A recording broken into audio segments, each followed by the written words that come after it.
நாள் மார்ச் 24 கணித வரலாறுல இது ரொம்ப ரொம்ப ஸ்பெஷலான ஒரு நாள். ஏன் தெரியுமா? ஏன்னா இதே மார்ச் 24ல வேற வேற நூற்றாண்டுகள்ல வேற வேற நாடுகள்ல வாழ்ந்த சில மாபெரும் மேதைகள் நம்ம உலகத்தோட போக்கே மாத்தி அமைச்சிருக்காங்க. ஆச்சரியமா இருக்குல்ல? சரி, வாங்க இந்த கணித மேதைகளை நம்ம ஒவ்வொருத்தரா சந்திப்போம். இது ஒரு டிடெக்டிவ் கதை மாதிரி இருக்கும். அவங்க எப்படி உலகத்தை மாத்துனாங்கன்னு நாம கண்டுபிடிப்போம். ஓகே, நம்மளோட முதல் மர்மத்துக்குள்ள போகலாமாங்க. அதாவது முடிச்சுகளுக்கு பின்னால இருக்கிற ஒரு ரகசியம். உங்ககிட்ட ஒரு சிம்பிள் கேள்வி. உங்க இயர்போன் கேபிள்ஸ் எப்ப பார்த்தாலும் சிக்கிக்கிட்டே இருக்குதானே? ஆனா ஒரு ரப்பர் பேண்ட் அது பாட்டுக்கு ஒரு லூப் மாதிரி இருக்கு. அதுக்கு இந்த பிரச்சனையே வர்றதில்ல. ஏன் இப்படி? எப்பவாச்சும் யோசிச்சிருக்கீங்களா? இதுக்கான பதில் நம்மள நேரா மார்ச் 24, 1913க்கு கூட்டிட்டு போகுது.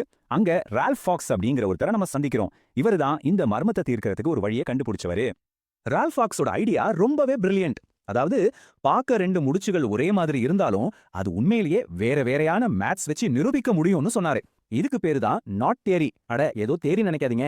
இன்னைக்கு நம்ம உடம்புல இருக்கிற டிஎன்ஏவோட சிக்கலான முடிச்சுகளை புரிஞ்சுக்கிறதுக்கும் நவீன இயற்பியல்ல விண்வெளியோட கட்டமைப்பை படிக்கிறதுக்கும் விஞ்ஞானிகளுக்கு இந்த தேரி தான் உதவுது. அப்போ இதுல இருக்கிற ஆச்சரியமான விஷயம் என்ன தெரியுமா?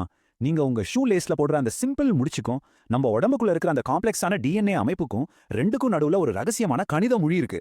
யோசிச்சு பாருங்க, இவ்ளோ பெரிய கனெக்ஷன். அதே தேதி மார்ச் 24, ஆனா 43 வருஷம் கழிச்சு ஒரு முற்றிலும் வேற நாடு, இன்னும் ஒரு பெரிய ஐடியா.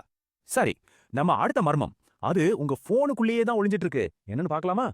நீங்க உங்க போன்ல ஒரு பாஸ்வேர்டு போடுறீங்க, அவ்வளவுதான். ஆனா உங்க போட்டோஸ், மெசேஜஸ்னு அவ்ளோ டேட்டாவும் எப்படி இவ்ளோ செக்யூரா இருக்கு? இதுக்கு பின்னால என்ன டெக்னாலஜி இருக்குன்னு யோசிச்சு பார்த்திருக்கீங்களா? இந்த பாதுகாப்புக்கு காரணம் கிறிஸ்டன் ஹாமில் மாதிரி கணித மேதைகளோட உழைப்பு தான். அவங்க காலமானதும் இதே மார்ச் 24 தான், 1956ஆம் வருஷம். அவங்க ஒரு மிகப்பெரிய கணித குழுவை, அதாவது மேத்தமேட்டிக்கல் குரூப்பை பத்தி ஆராய்ச்சி செஞ்சாங்க. அதோட சைஸ் எவ்வளவு பெருசு நினைக்கிறீங்க? இந்த நம்பரை பாருங்க, 6.5 மில்லியனுக்கும் மேல. கிறிஸ்டன் ஹாமில் குரூப்ஸ் பத்தி தான் ஆராய்ச்சி செஞ்சாங்க. குரூப்ஸ்னா என்னன்னு சிம்பிளா சொல்லணும்னா அது சிமெட்ரியோட கணிதம், அதாவது சமச்சீர்.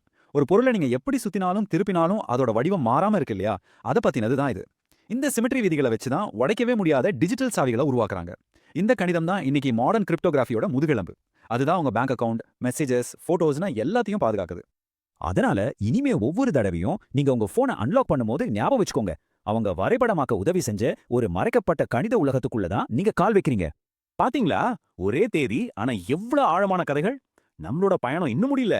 மறுபடியும் மார்ச் 24, ஆனா இப்போ நம்ம டைம் டிராவல் பண்ணி 1948க்கு போக போறோம். இப்போ நாம பார்க்க போறது நம்ம பிரபஞ்சத்தோட வடிவத்தை பத்தி. ஆமாங்க, இது ஒரு ஜியாமெட்ரி கேள்விதான். விஞ்ஞானிகள் நம்ம பிரபஞ்சத்துக்கு ஒரு வடிவம் இருக்குன்னு சொல்றாங்க. ஆனா ஒரு நிமிஷம் யோசிச்சு பாருங்க, நாம எல்லையே பார்க்க முடியாத உன்னோட வடிவத்தை எப்படி அளக்க முடியும்? இதுவே பெரிய கேள்விதானே. இதுக்கான பதில் சன் யுங், அலிசாங் மாதிரியான கணித மேதைகளோட வேலையில தான் ஒளிஞ்சிருக்கு. அவங்க பிறந்ததும் இதே மார்ச் 24 தான், 1948ல. அவங்களோட துறைக்கு பேரு ஜியோமெட்ரிக் அனாலிசிஸ். இத ஒரு பவர்ஃபுல் கணித டூல் கிட்னு சொல்லலாம். நம்ம கண்ணால பார்க்க முடியாத சிக்கலான வளைந்த வெளிகளை புரிஞ்சிக்க இது உதவுது. ஒரு சின்ன சோப்பு குமிழியோட வடிவத்துல இருந்து இந்த முழு பிரபஞ்சத்தோட வடிவம் வரைக்கும் எதையும் இதை வச்சு நம்மால விவரிக்க முடியும். அவங்களோட வேலை நம்ம மனசுல ஒரு பெரிய கேள்வியை எழுப்புது. ஒருவேளை பிரபஞ்சத்தை பத்தின பெரிய கேள்விகள்லாம் இயற்பியல் சம்பந்தப்பட்டது இல்லாம முழுக்க முழுக்க வடிவியல் சம்பந்தப்பட்டதா இருந்தா என்ன ஆகும்? சரி, முடிச்சுகள், போன் செக்யூரிட்டி, அப்புறம் பிரபஞ்சத்தோட வடிவம் ஒண்ணுக்கொன்னு சம்பந்தமே இல்லாத மாதிரி இருக்குல்ல? ஆனா இவங்க எல்லாரையும் இணைச்ச ஒரு விஷயம் இருக்கு. அது என்ன? இந்த டைம்லைனை பார்த்தா உங்களுக்கு அந்த அற்புதமான இணைப்பு புரியும். ரால்ஃப் ஃபாக்ஸ் முடிச்சுகளோட அமைப்பை பத்தி ஆராய்ஞ்சாரு. கிறிஸ்டின் ஹாமில் சமச்சீரோட அமைப்பை பத்தி ஆராய்ஞ்சாங்க. சன்யூங் ஆலிசாங் இந்த பிரபஞ்ச வெளிக்கே ஒரு அமைப்பு இருக்கான்னு கேள்வி கேட்டாங்க. நம்ம பார்த்த இந்த 3 பேருமே வேற வேற காலத்துல வேற வேற நாட்டுல இருந்திருந்தாலும் எல்லாரும் ஒரே ஒரு கேள்வியை தான் கேட்டாங்க. இந்த குழப்பத்துக்குள்ள ஒளிஞ்சிட்டு இருக்கிற பேட்டர்ன் என்ன? அவங்க அந்த கேள்வியை கேட்டதுனால தான் இன்னைக்கு நம்ம கிட்ட டிஎன்ஏவை புரிஞ்சுக்க, நம்ம டேட்டாவை பாதுகாக்க, ஏன் இந்த பிரபஞ்சத்தையும் ஆராயறதுக்கு சக்தி வாய்ந்த கருவிகள் இருக்கு.